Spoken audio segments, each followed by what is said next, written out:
Hey all, so we got War 9 here against Next. Doing okay this season, starting to stabilize our death counts a little bit. Hoping that we can make it into top 10, but happy with Masters just given how tough this tactic has been. Start out with a tactic versus tactic fight, Shocker versus Magneto. Shocker is of course one of the few non-metal options in the attack tactic, at least out of the techs. We immediately run into, honestly, the single biggest challenge in this tactic, which is just that sometimes the opponent doesn't want to play into your intercepts, and instead they just spam block like that and then hit you in the face with a light. Oh well. Anyway, try and force another intercept here. You can just tell it's probably not going to happen. Running out of room even to hit block. Yup. Thankfully, we're able to do the decks without without the steadfast, which is of course something to practice because sometimes the AI just doesn't let you have it. Harder the decks, while rooted, the more you really need to practice getting those intercepts and prioritizing them. And this special 2, of course, does not kill because Magneto has a damage cap, which I should have seen coming. You can see my shock there where it's like, that should have done way. Oh, nope, that's his SIG. And then I just finish him off. So, not that dangerous of a fight, but definitely an embarrassing way to remember that particular factoid. We move on to Hulk here. This is kind of a nothing fight. If he gains too many buffs from Personal Space Fury, then he's going to start gaining additional Fury passives. But it kind of doesn't really matter. Like, Hulk hits so hard. If you get tagged by him, the fight's probably over regardless of what the node is. And this doesn't really add to his threats as far as hitting you.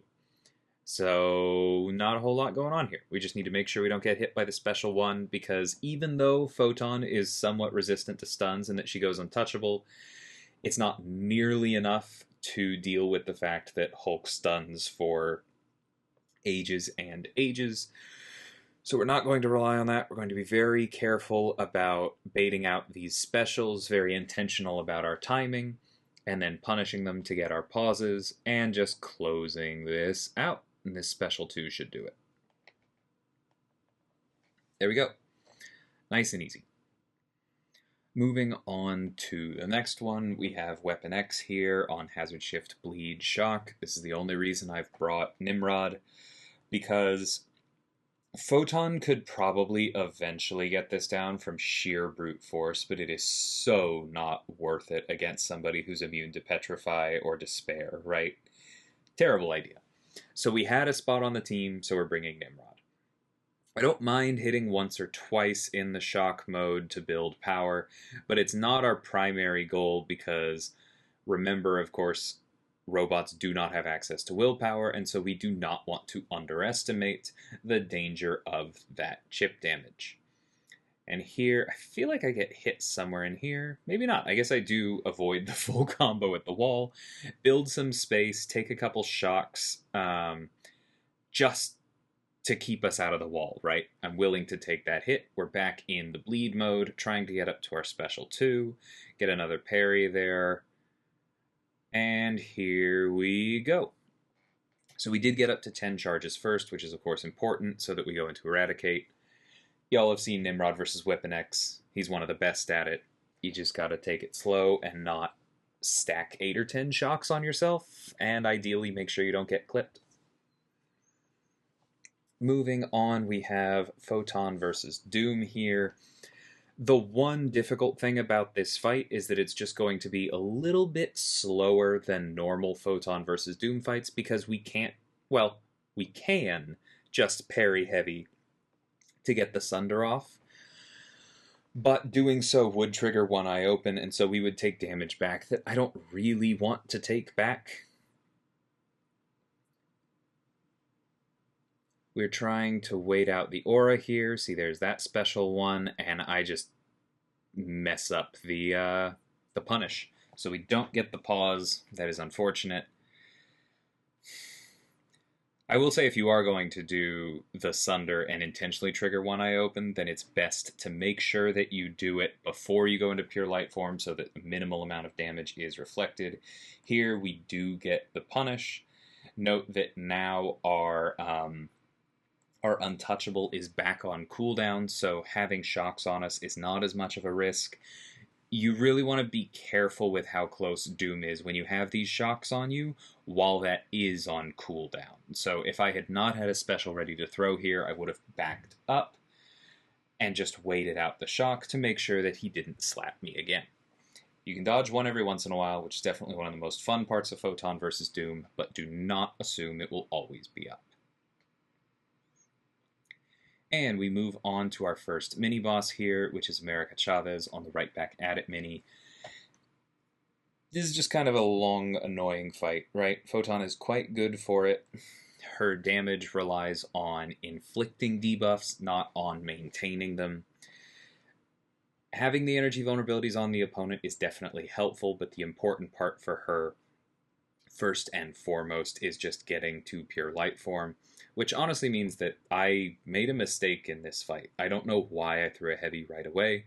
I should have been trying to build further up.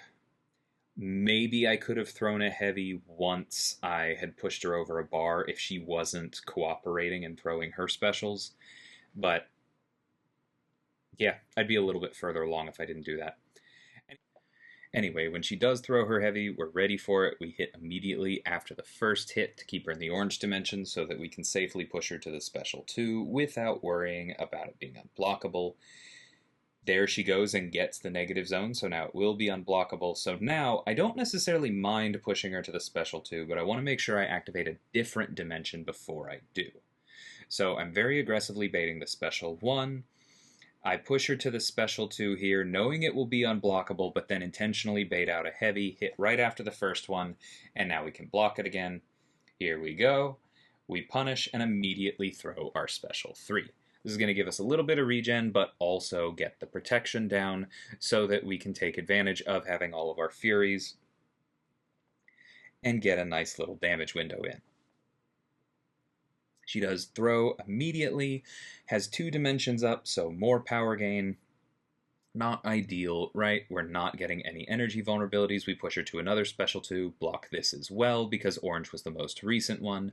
Punish this, get our paws up, use the striker, and then use that to knock her down because the goal here is just as much damage as possible during these windows when protection is down. You can see how much progress we've made since that special 3.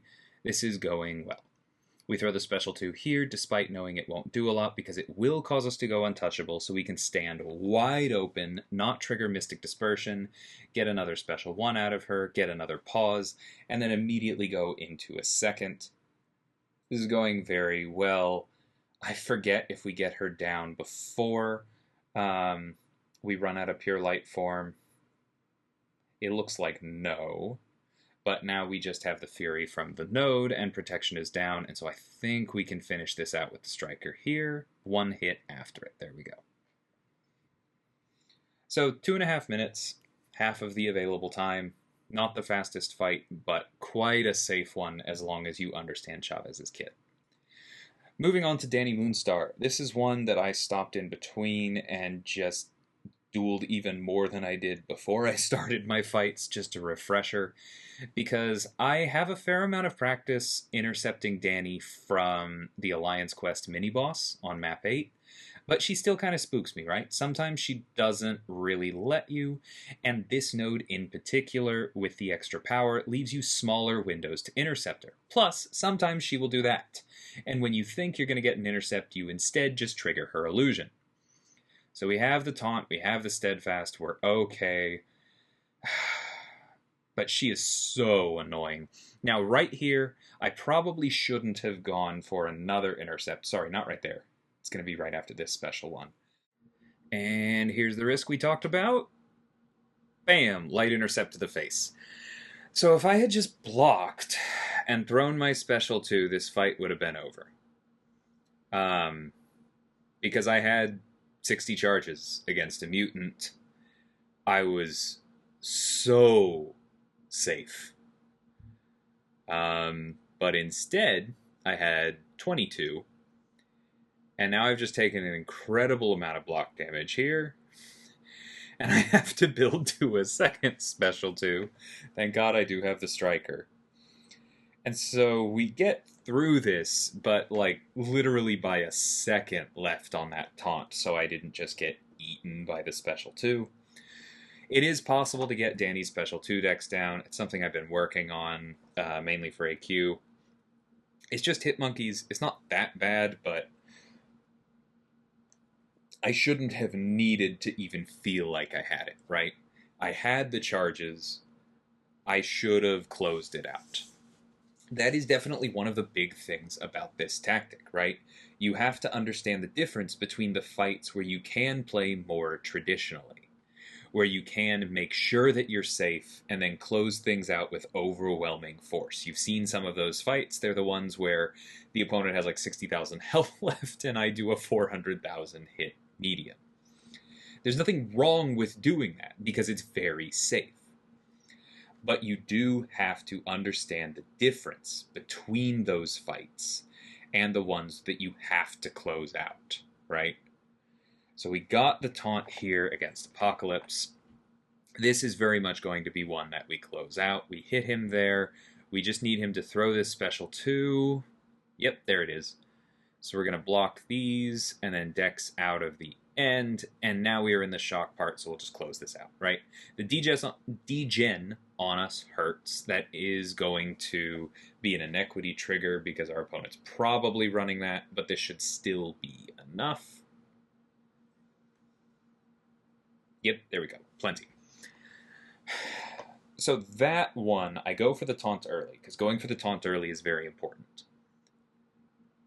But after that, you need to be a little bit more intentional, and that was my problem in the Dani fight. I got out of it because I stayed aware, and I was ready to do the partial dex for the special 2 when she did throw it. I didn't just get caught on a dashback. That's something that I think a lot of people are getting hit by with this tactic, is they hope the opponent throws a special, but they're not deliberately baiting. They're not measuring each individual dashback against what the opponent can do.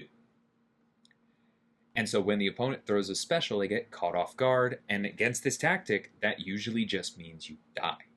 Whereas in the past, it probably would have meant that you were at 10% health and then could clutch it out.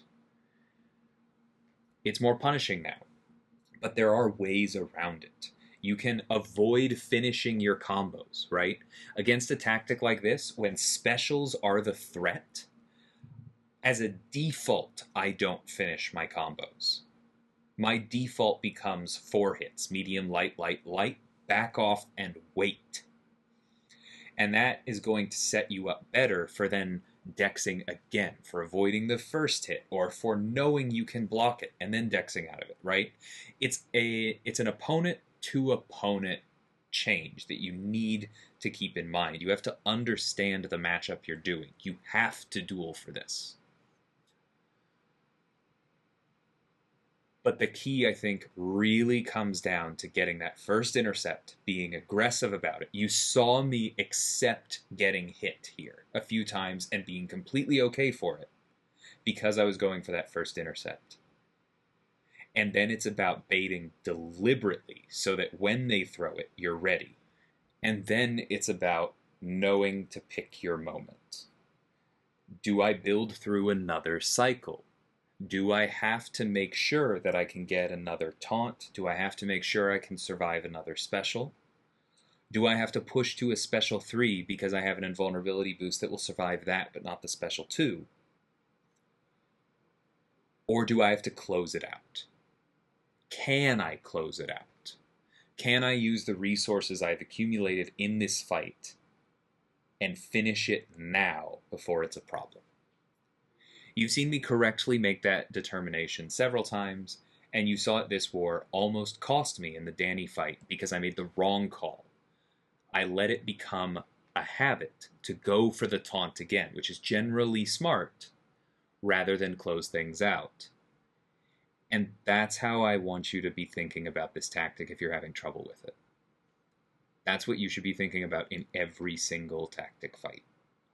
I'm going to try and make a video on this. I'm going to resume my Essential War Attackers series in the off season, and we'll include some discussion of the tactic then. But that's my spiel for now, and I hope it helps anybody still struggling through this last war.